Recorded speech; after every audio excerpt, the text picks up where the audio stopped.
Welcome back to my channel. Thank you so much for joining me today.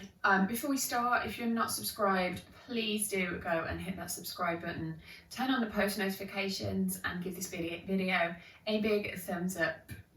So today's flow is a nice recovery or wind down flow. So this is great for post-workout, post-exercise, or before bed, or just any time you need a little bit of time just to shut the door, shut the world out and just chill out for a little bit. You don't need any equipment at all, but if you do have cushions, blankets or pillows, just want to make the flow and the movement a little bit more comfortable, then do go ahead and grab those. This is your flow, this is your body, this is your movement, so just make it perfect for you. If you do have any injuries or any limitations, then please do not force or push. Modify the movements as you need to. Come out of any pose if it doesn't feel right and maybe just adjusting it slightly. So we're going to start on our backs. So just coming down to lie down, bring the knees up and down onto the back. You can place one hand on the chest and one hand on the belly if that works for you. You can just take the hands down to the sides,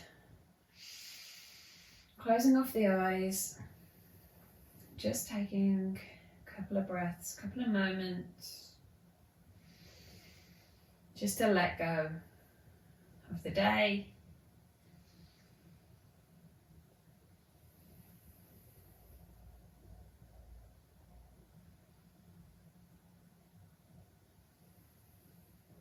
Relaxing into the shoulders and the jaw, so trying to lose the tension.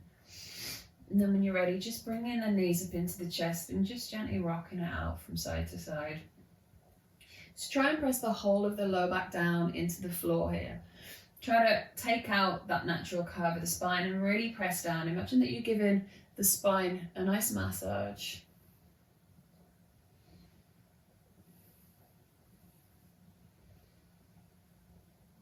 And then just drop the left knee down, cross the right ankle over the left knee and start by just gently pressing that right knee away. So almost like a reclined pigeon. So feeling a nice stretch in the outside of the right hip. Stay here if that's enough, but if you want to go a little bit further, you can catch hold of the back of the left knee or the front of the left shin and just guide that knee in towards the body. So you're going to feel a stretch now. Maybe it starts to work into the glute a little bit more, maybe the outer hip. If you want to take it even further, you can extend that left leg. Again, maybe playing around with the pose, working out what feels good for you, what doesn't feel good, and just figuring out exactly what your body needs today. Release that and switch it around. So bending into that right knee this time. Cross the left ankle over, press the left knee away with the left hand. Start to feel that left hip opening. Again, if that feels enough, just stay here. If not, then take it up a notch. Feeling that stretch in the glute. If you want to take it even further, you can extend that leg, working into that right hamstring as well. Again, just whatever your body needs, knowing that it might feel different on both sides, and that's completely okay too. Doesn't always feel symmetrical. Release that, take a rock, forwards and backwards this time, come up to seated. You're gonna bring the soles of the feet together now, and then just shift those heels as close to the body as feels comfortable for you. Clasp the hands around the toes and just start gently, just butterflying those knees. So you're starting to work into the hips. And sitting up nice and straight, work into those hips. Again, if this is enough, then stay here, or maybe take the elbows to the insides of the shins and just gently guiding those open. If you want to take it even further, imagine that the feet are like a book, and imagine that you're like opening that book. So taking the knees closer to the floor. You can place cushions under the knees if this is too intense on the hips. Again, just working with what feels good for your body today. And then release. We're going to take the legs out almost into a straddle. Again, working with the distance that feels okay for you. Trying to rotate the thighs outwards. So what we're trying not to do is let those feet and let those knees knock in. But think about externally rotating here. So we're working into the hips. So we're going to take a stretch over to the left-hand side, first of all. So you're going to reach up with the right hand, and then you're going to stretch it over to the left-hand side. So really working into this side body, lengthening with the fingertips. You can look up towards the right fingertips if that feels okay. Again, really lengthening here. Try not to let this right knee knock in, but really opening out. If you get to here and that's enough for you, then that's absolutely perfect for you today. Don't force, don't push. Taking it over to the other side. So starting off by lengthening it with that left hand and then reaching over. So instead of just dumping down and doing this kind of stretch here where my shoulders are inactive and pulling on my low back, we reach up first with that hand and then take it over.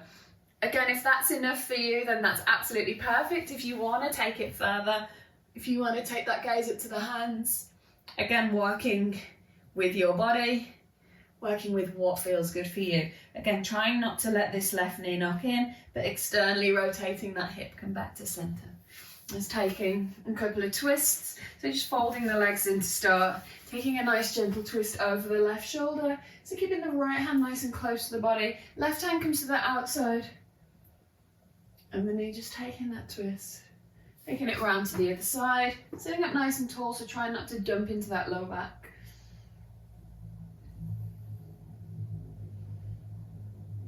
Come back to center. So we're just going to come into a different variation of our pigeon pose.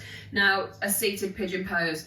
So normal pigeon pose can just be a little bit intense on the hips sometimes. So I just find sometimes that this is a different variation that you can hit the hips and the glutes in a way that can sometimes be a little bit more gentle.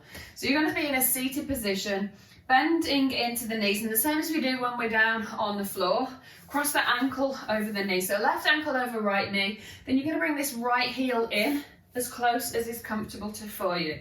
So you can take the hands there behind if that's a little bit more comfortable. Again, you can take this right foot as close into the body as feels comfortable. If that's too much, take it a little bit further out. So we're going to get a nice stretch in the left hip, in the left glute.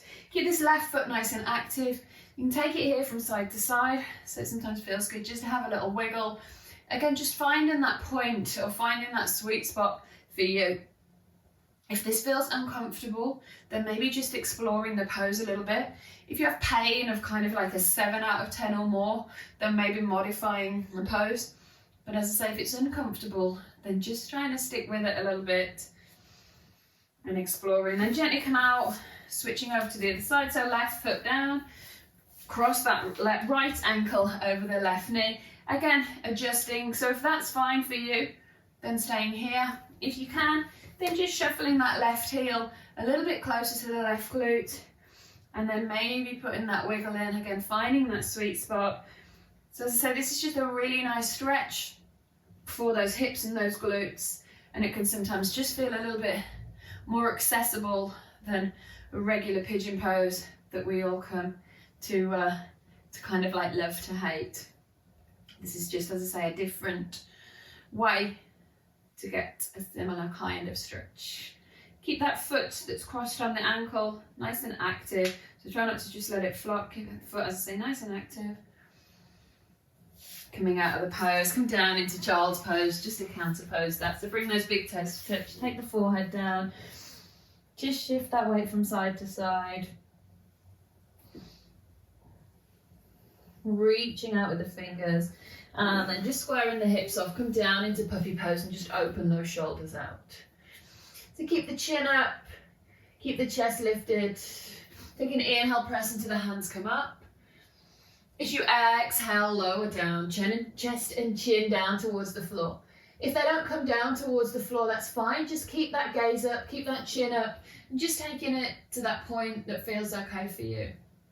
You might find that with time, you're getting deeper and that chest getting closer to the floor.